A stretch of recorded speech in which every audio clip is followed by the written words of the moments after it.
show you how I embroider clothing, specifically t-shirts. My goal is for the embroidery to hold up really well on a shirt, even with machine washing and drying. I use long and short stitch for the shirts I embroider because it holds up very well. If you want to see a comparison of long and short stitch and satin stitch embroidery on a t-shirt, I have a video on that I will link. So here are the supplies that you'll need. Firstly, a t-shirt. This one is a cotton and polyester blend t-shirt from Target.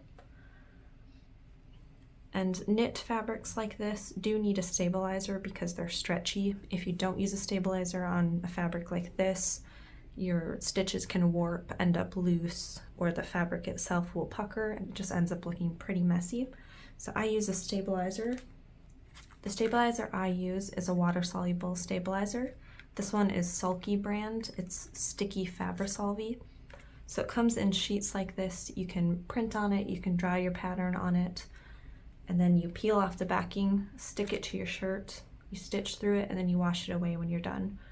I don't like the permanent stabilizers, but those are an option as well. And also something to be aware of, if you do print your pattern onto this, do a test first because some printer inks will bleed when you wash it away. You'll also need a pattern or a drawing or whatever design you want to go on the shirt. You'll need an embroidery hoop, needles, scissors, embroidery floss. I like to use the DMC brand because it's color fast, so I'm not worried about the dye bleeding at all. And then optionally, you may want a water-soluble marker to draw on direction lines when you're stitching or shading or anything like that. I always use a thimble when I embroider. And then finally, I like to put an iron-on backing on the back side of the design of the shirt, just so that you don't have any threads bothering you, and it also helps protect the back of the embroidery.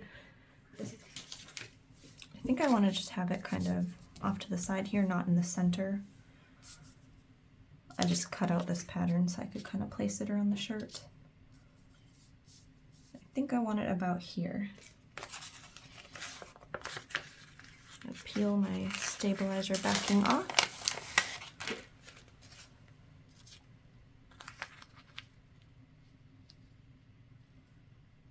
Place it about where I want it on the shirt. I'm going to trim this where it's hitting the collar.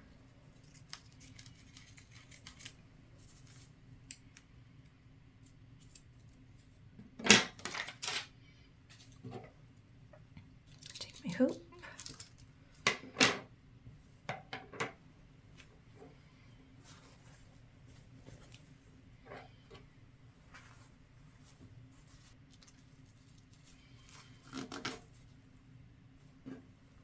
I'm just going to make sure the bottom layer of the shirt is not in the hoop, and it is.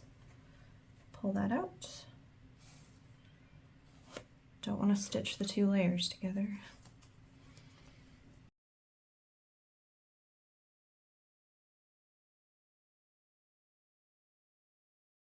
Alright, so now that it's hooped up, I'm ready to start stitching. I've got my thread here. I'm going to outline it in black first and then fill in the colors. Scissors, extra thread. I wear a thimble when I embroider because I push the needle up from the back and that just protects where it hits over and over. And I'm also going to use a little spool hugger to kind of get the sleeve out of the way a little bit.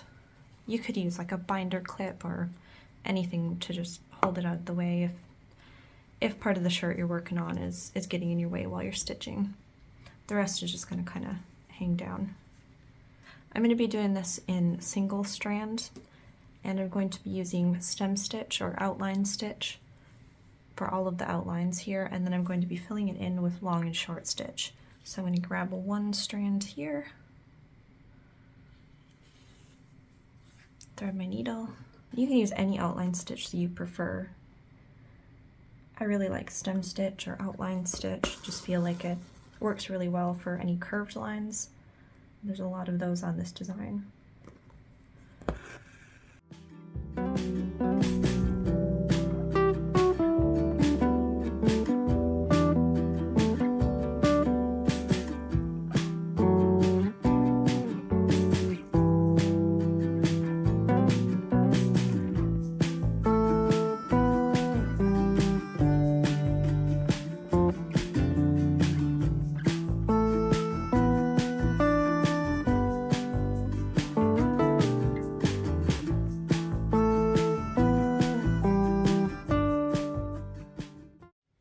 Okay, so my outline stitches are all done, and as you can see, I went ahead and outlined a few areas that I want to be pretty defined, and I outlined those with whatever color they're going to be rather than black. It's just areas where I didn't want a black outline around them, but I want them to be distinct from anything else around them.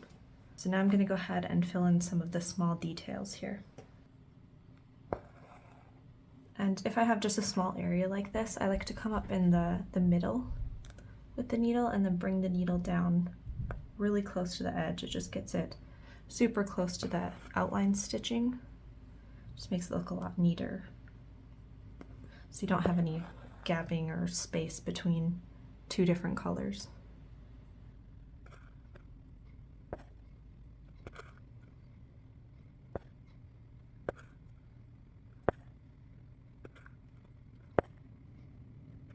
Okay, now to do the second row, I'm going to switch it and go the opposite direction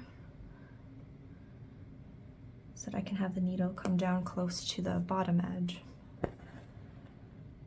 So I'm stitching through this first line of stitches and then down as close as possible. You can kind of even like angle it this way so it's not going straight down. That will get you even closer.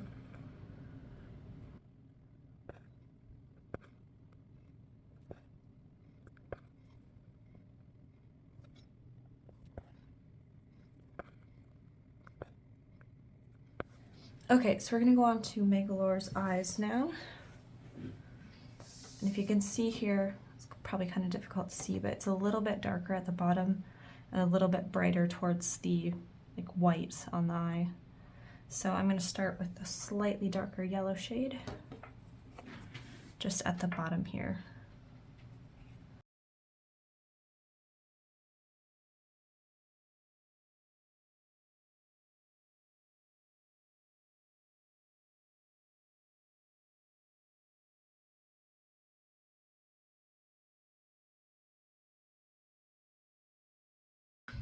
Okay, so to blend these two colors, I'm going to have the new lighter yellow come up through the darker yellow color. So I'm just going to split into one of the stitches here.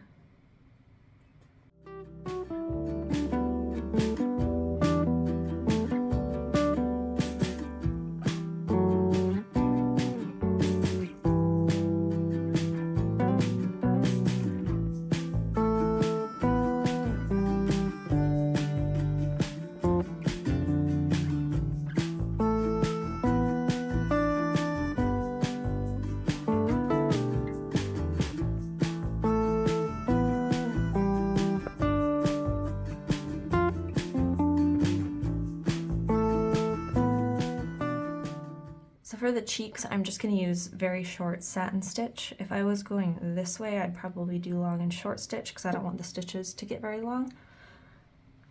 But for this, since I'm going up and down, I'm just going to use satin stitch. And I start with my thread over the line and I put it down over the other edge.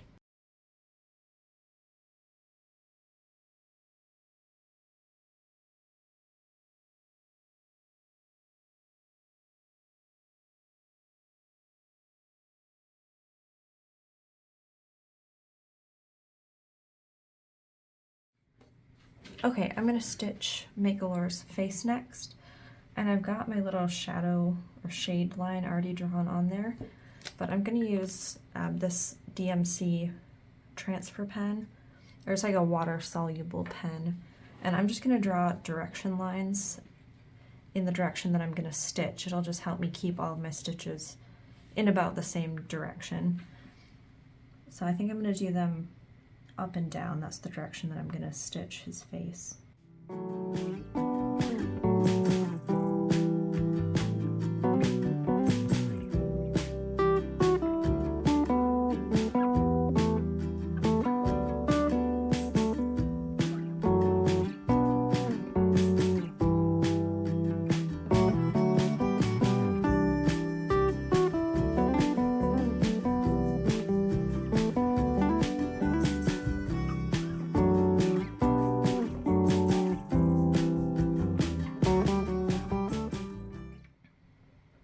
Start stitching with the second color, and I do want to come up through the last row here of the shade color. It's kind of tricky to find the right spot.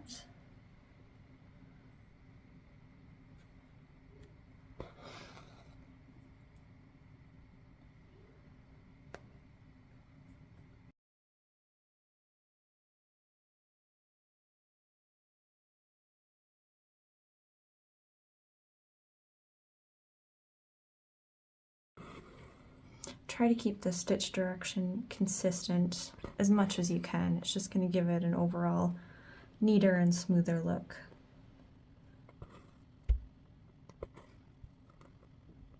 And with long and short or thread painting, it kind of goes through a bit of like an ugly stage, which I would say it's at right now.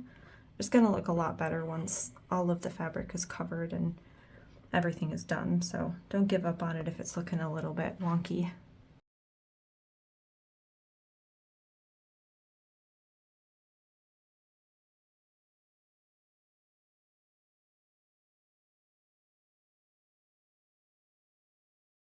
Okay, the first row of color is done, so we're going to just keep doing what we have been doing.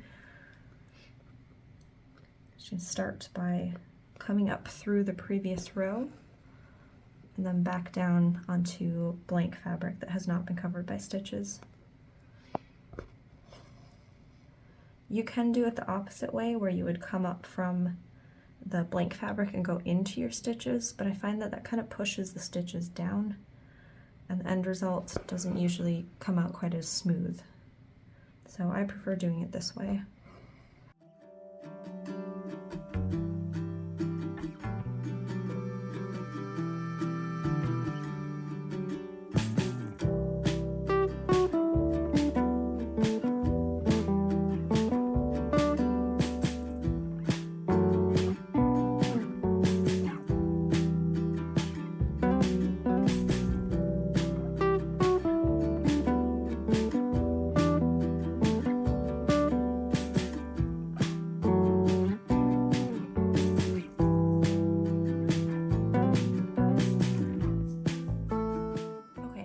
It's been a couple days since I last filmed, and as you can see, I've filled in some different areas here, mostly just areas that would be pretty repetitive to show. I filled in some of those, and I'm going to continue with this little ridge on Magalor's hat.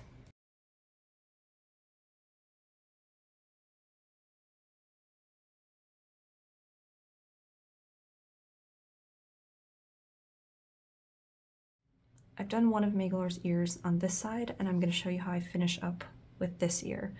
So I used 3 colors of blue. I just used a tiny little strip of the lightest color here, and then the main color covers most of it, and then just a tiny bit of the shade color here. And I tried to keep my stitch direction kind of curving over the whole shape to make it look a little bit more cylinder, because you could just go side to side, but it's going to end up looking, I guess, a little bit flatter. So I'm going to grab my darkest shade here. I'm going to split through the other stitches. Get them as close to the edge as possible.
The stitching is all finished, so I'm going to take it out of the hoop here.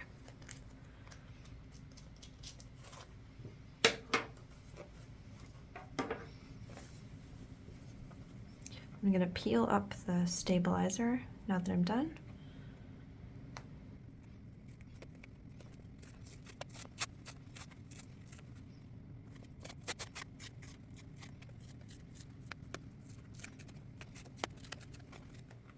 I'm going to trim off some of this extra stabilizer. You don't have to do this, but it just helps to get some of this off. Because I'm going to soak this in water first, and then I'm going to run it through the washing machine. Finished. So now I'm going to put a piece of this Tender Touch on the back to protect the stitches and make it more comfortable to wear. So I've cut out just a very small piece here, just enough to cover it. And you want to make sure you put it down the correct way. So the side that's facing up, that will be like touching skin, is going to be the really soft side, and then the more grippy side is going to face down. I have my iron set to the cotton setting.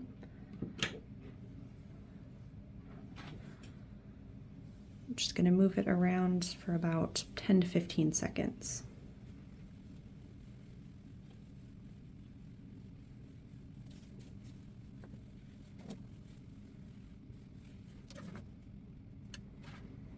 Okay, so here's the finished result.